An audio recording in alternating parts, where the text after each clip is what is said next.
Oi, gente, tudo bom? Tudo bom, menina? Como é que você tá? Olha com quem eu tô Oi, aqui, gente! gente! Finalmente! Ah. Gente, vocês estão vendo quem é essa pessoa?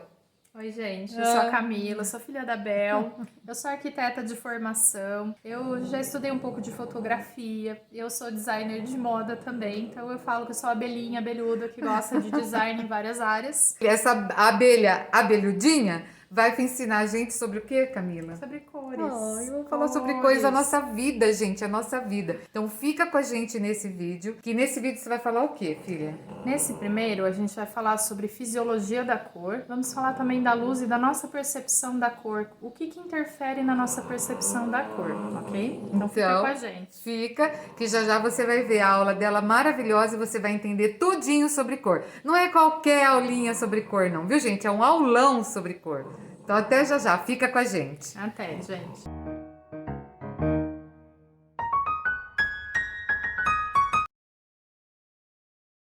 Olá, pessoal! Vamos começar então falando sobre a questão das cores. Nós vamos iniciar por fisiologia, luz, espectro visível e contraste simultâneo. Bom, primeira coisa é que a legibilidade das formas depende do contraste cromático. Então, vocês me veem aqui nesse vídeo porque a luz que incide aqui sobre mim, ela reflete as cores para que vocês me vejam e também eu faço um contraste de cor com o fundo. Nessa imagem aqui que nós estamos vendo no slide, as cores ficam um pouco prejudicadas. Nós até conseguimos fazer uma leitura das flores, né? Que são flores aqui que a gente tem nessa imagem. Portanto, elas ficam prejudicadas em relação à legibilidade, ou seja, a forma que eu consigo visualizar essa imagem. Quando eu tenho um contraste que é um pouco mais forte, né, de cores, a gente consegue ver as formas com maior clareza, né? Então, nós não percebemos a cor sem a forma e nem a forma sem a cor, certo? Então, aqui a gente consegue ver claramente que são tulipas amarelas, né,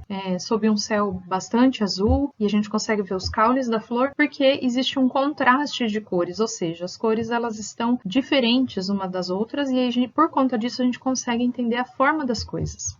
Bom, então a gente fala um pouquinho sobre luz, né? Então, que a luz incide sobre as coisas e a gente consegue enxergar todas as coisas. O que é a luz, então, né? A luz é uma energia que o nosso olho percebe, é uma energia luminescente e ela é emitida por alguns corpos, né? Então, o Sol é um corpo que emite luz, as estrelas em geral são corpos que emitem luz, o fogo emite luz e a gente tem as lâmpadas, né? As luminárias e lâmpadas que a gente tem artificiais aí nos nossos ambientes, que também são corpos que emitem luz. Os objetos, né? A gente consegue enxergar os objetos, enxergar a cor dos objetos, porque os objetos refletem a luz que incide sobre eles. Então, a luz, ela consegue se decompor em várias cores. Então, se a gente pensar, por exemplo, na luz do Sol, o Sol ele tem uma luz branca e essa luz ela é capaz de se decompor em várias cores. Então, por exemplo, o arco-íris. O que é o arco-íris? O arco-íris ele é a luz do Sol branca que incide numa atmosfera que está cheia de água e essa água forma como se fosse um prisma de água e ela se decompõe, ou seja, ela se divide em cores e é por isso que a gente enxerga o arco-íris. Então, o que a gente pode supor é que dentro da luz branca nós temos todas as cores ali dentro, né? Só que elas estão todas incidindo da mesma forma, por isso que a gente vê a luz branca. Quando elas estão todas juntas, a gente enxerga como uma cor branca. Quando você tem o espectro decomposto, aí nós enxergamos as cores, certo? Então, dentro da luz branca, nós temos todas as cores que a gente enxerga. E o que os objetos fazem? Os objetos, eles vão absorver parcialmente esse espectro e refletir o canal de cores daquela cor específica. Então, vocês estão vendo essa minha blusa avermelhada? Ela reflete apenas o canal de luz avermelhado, certo? O restante das outras cores, essa blusa aqui, ela é capaz de absorver o restante, por isso que a gente enxerga isso vermelho. Então, a gente sempre tem que entender que as cores dos objetos ao nosso redor, eles são reflexos parciais da luz que incide sobre eles. Então, esse é um conceito bastante importante, porque quando a gente entende que a cor depende dessa luz que está incidindo, a qualidade da luz é importante também que a gente saiba. Então, falando um pouquinho sobre cor de luz, né, e de lâmpadas, por que isso interfere, né? Então, se a lâmpada ela tem uma qualidade onde a luz tem o espectro completo dentro da cor da lâmpada, a gente vai conseguir ver as cores com mais veracidade, com mais fidelidade. Então, a reprodução da cor tem a ver com a qualidade da lâmpada que está no nosso ambiente. Então, quando a gente está falando de luz artificial, e aí a gente está falando de qual luz artificial? Da sua sala, do seu local de trabalho, do seu ateliê, né? Essa luz, do seu estúdio de criação, essa luz, ela vai impactar na forma que a gente enxerga as cores. Então, as lâmpadas, para vocês terem uma ideia, ela tem uma classificação de temperatura de cor. Então, as boas lâmpadas aí, né, se a gente for no mercado, os bons fabricantes de lâmpada, eles vão dar essa informação na embalagem da lâmpada. Então, o que é a temperatura de cor? A temperatura de cor diz respeito à qualidade da cor dessa lâmpada. Então,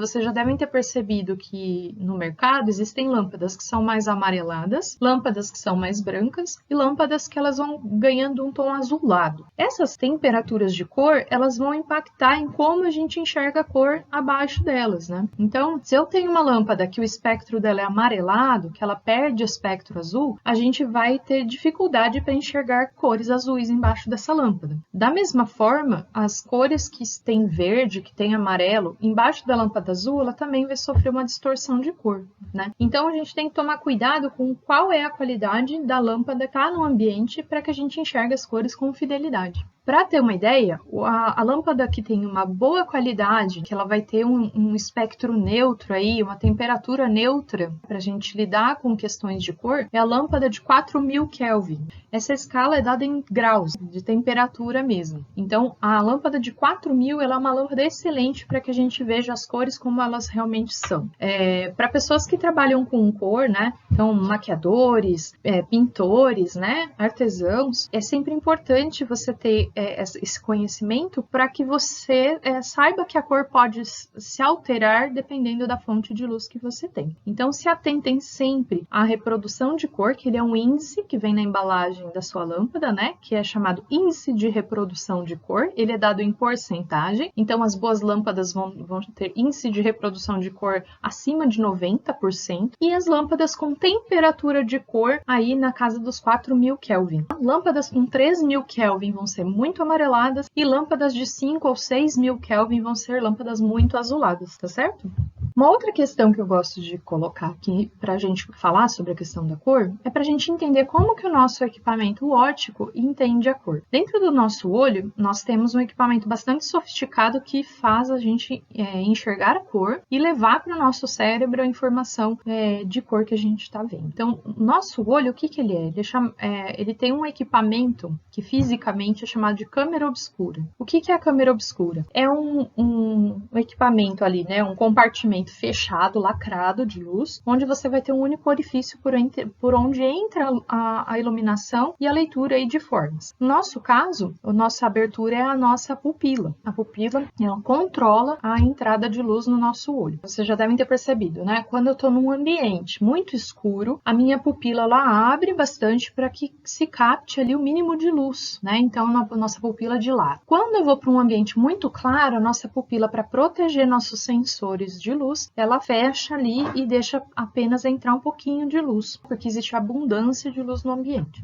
Então, esse dispositivo ele é capaz de controlar a quantidade de luz que vai entrar no nosso olho. No fundo do nosso olho existe a retina. A retina é onde a imagem se forma. E as câmeras fotográficas, elas imitam um pouco essa questão do nosso olho. A câmera fotográfica tem um sistema parecido com o do nosso olho para captar imagem. Então, na retina, nós temos células que são capazes de captar as informações de cor. Quais são essas células? Elas são chamadas de cones. Os cones, existem 3 canais de cones. Um cone que enxerga cores verdes, um outro cone que enxerga o vermelho e um outro cone que enxerga o azul. A combinação de estímulo entre esses cones é que faz a gente enxergar toda a gama de cores que a gente enxerga do mundo ao redor. Então, esse estímulo ele vai se dar de acordo com a informação de luz que entra no nosso olho. Só que, né, como que a gente consegue enxergar enxergar tantas cores do nosso mundo aí, da natureza, das cores de tinta que a gente usa, ou de linhas que a gente usa para um trabalho artesanal. A gente enxerga tudo isso porque o nosso cérebro faz a conversão de estímulo. Então, as células captam ali o estímulo de vibração, né, da luz, e depois nosso cérebro vai interpretar essas cores.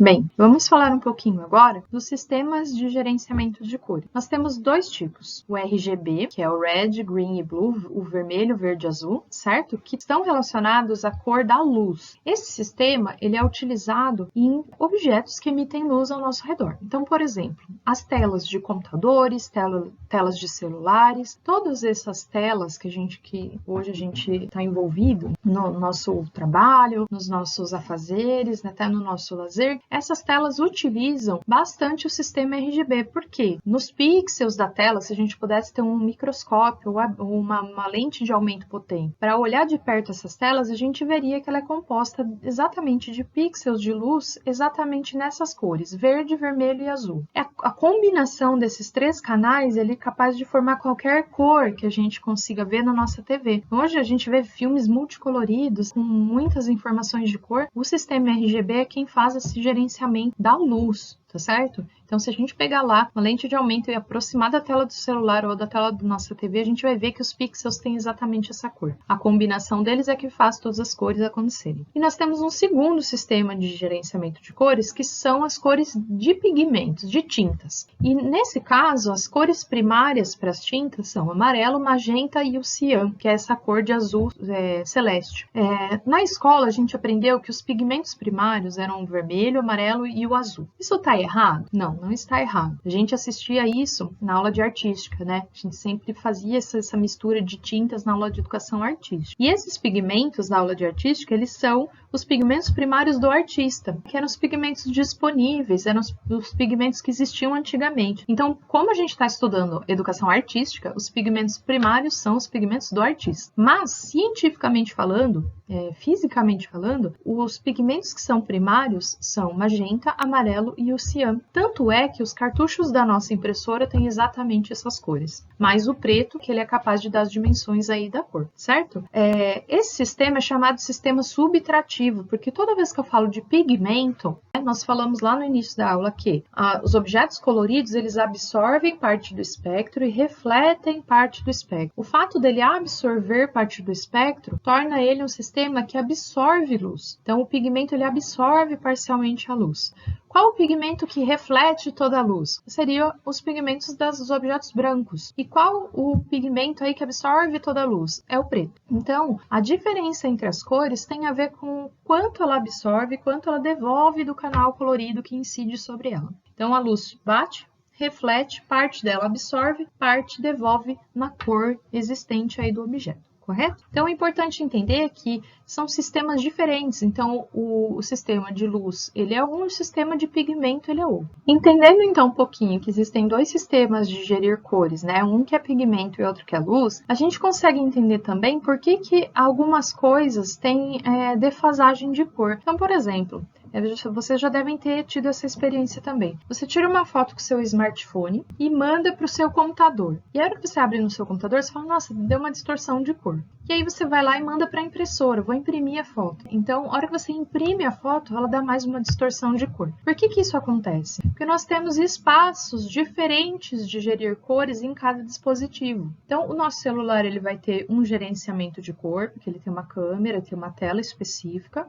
Nosso computador tem outra tela, de outra engenharia, às vezes é outro fabricante, e nós temos a impressora que gere, além disso, não gera em RGB, ela gera em CMYK, ela gera em tinta. Então, nós estamos falando de transportar, além de um equipamento para o outro, que tem uma engenharia diferente de software e de composição de tela e de qualidade de pixel, e a gente vai trazer isso depois para a impressora que vai transportar isso ainda em pigmentos, ou seja, em cartucho, né? Ela vai misturar as tintas ali para fazer a composição da imagem.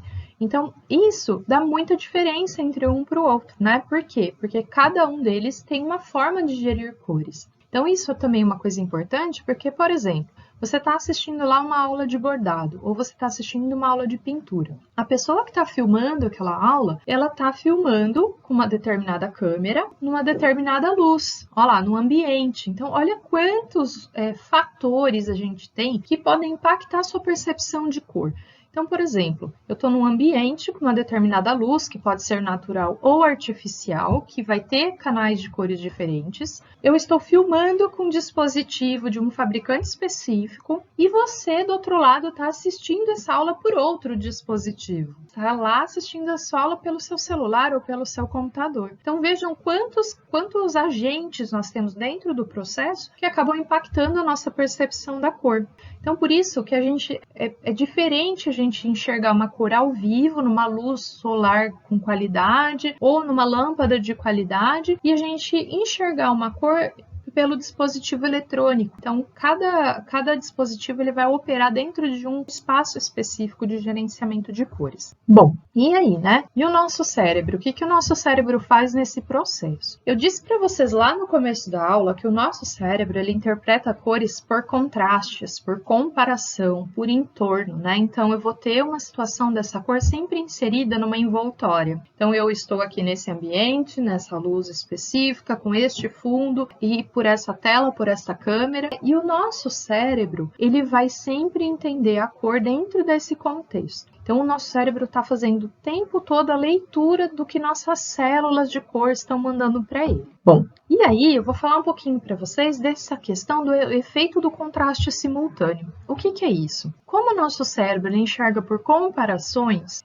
quando eu tenho um determinado matiz, e aí eu vou introduzir um termo aqui agora. O matiz é a cor específica. Então, amarelo é um matiz, verde é um matiz, azul é um matiz, vermelho é um matiz. Então, essa cor, o nome da cor é o que a gente chama de matiz na teoria da cor. Então, aqui a gente está vendo o matiz magenta, que é esse tom de rosa, esse tom de pink. O magenta, quando ele está sobre o fundo escuro, aí no caso do quadradinho preto, a envoltória escura, ele parece ser mais claro do que o magenta que está sob o fundo branco. Então, olha só que interessante, se a gente mirar o olhar bem na linha entre os dois quadrados, a gente consegue ter essa percepção de que o quadrado da direita, que está sobre o fundo branco, ele é um pouco mais escuro do que o que está sobre o fundo preto. Eles são diferentes? Não, eles não são diferentes, mas é o nosso cérebro trabalhando por comparação que ele tem essa percepção e ele às vezes é enganado. Por quê? Porque ele está sobre o fundo muito mais escuro que ele, então ele aparenta ser mais claro. Então, toda vez que a gente vai calcular um trabalho, vai programar um trabalho, a gente tem que pensar que isso vai acontecer. Então, pode acontecer de, vou bordar um pano preto, ou vou pintar uma tela com fundo preto. O que vai acontecer? As cores que estão sobre essa tela escura vão aparentar mais brilhantes, vão aparentar ser mais claras do que se você observar a tinta no seu godê ou sua linha sobre um fundo escuro ou um fundo claro. Então, essa variação de fundos vai mudar nossa percepção da cor que está em menor quantidade sobre esse fundo. Aqui eu vou trazer um exemplo claro disso, onde a gente tem uma percepção também relacionada a pigmentos. Ali a gente falou sobre claro e escuro, e aqui eu vou mostrar para vocês um exemplo de como o nosso cérebro engana a gente em relação a essas formas e cores diferentes. Então aqui eu tenho duas amostras do tom Marsala da Pantone. Essa cor foi a cor do ano em 2015. Na amostra da esquerda, né, aqui no slide, eu vou mostrar para vocês uma combinação onde o tom Marsala ele é super bonito e elegante, né, ele fica super favorável. Nessa combinação, a gente tem aí um tom de azul turquesa, esse azul esverdeado, junto com o tom Marsala. E ele fica elegante por quê? Porque ele tem uma mistura de vermelho, só que ele é um vermelho meio acinzentado. Tá? Então, o Marsala ele não é um vermelho puro, vibrante. Ele é um vermelho que vai ter um pouco de cinza na composição. Quando eu coloco ele junto com as cores que são meio que opostas a ele, no caso aí esse azul turquesa, esse azul esverdeado, ele ganha vibração, ou seja, a qualidade dele de vermelho ela é elevada. Ela é uma cor que fica mais ressaltada. No segundo exemplo, o que eu vou mostrar? Eu vou mostrar o mesmo tom Marsala, só que numa composição não muito favorável. Vejam que estranho, né? As duas amostras eram iguais, a gente viu que elas eram idênticas. Só que quando eu coloco outras cores do lado do Marsala, parece que mudou, parece que eles são cores completamente diferentes. Do lado direito, parece que esse tom Marsala ele fica meio cinza azulado, parece que ele ficou um lilás. E por que que isso acontece? Porque as cores que estão em volta dele agora são muito mais vermelhas do que ele. Eu disse para vocês que o Marsala ele é um vermelho acinzentado. Nas cores da direita, esses tons alaranjados, eles roubam a cena do Marsala, porque o Marsala tem muito cinza na composição. E aí ele vai mostrar mais essa qualidade cinza do que o vermelho, porque os vermelhos que estão em volta são muito mais vibrantes que ele. Então vejam que uma cor, ela pode morrer dependendo do fundo que você coloca ou da predominância de tons em volta. Então, e assim, nossa, por que que isso acontece? Porque o nosso cérebro faz leitura de cor por entorno, por coisas que estão em volta dele.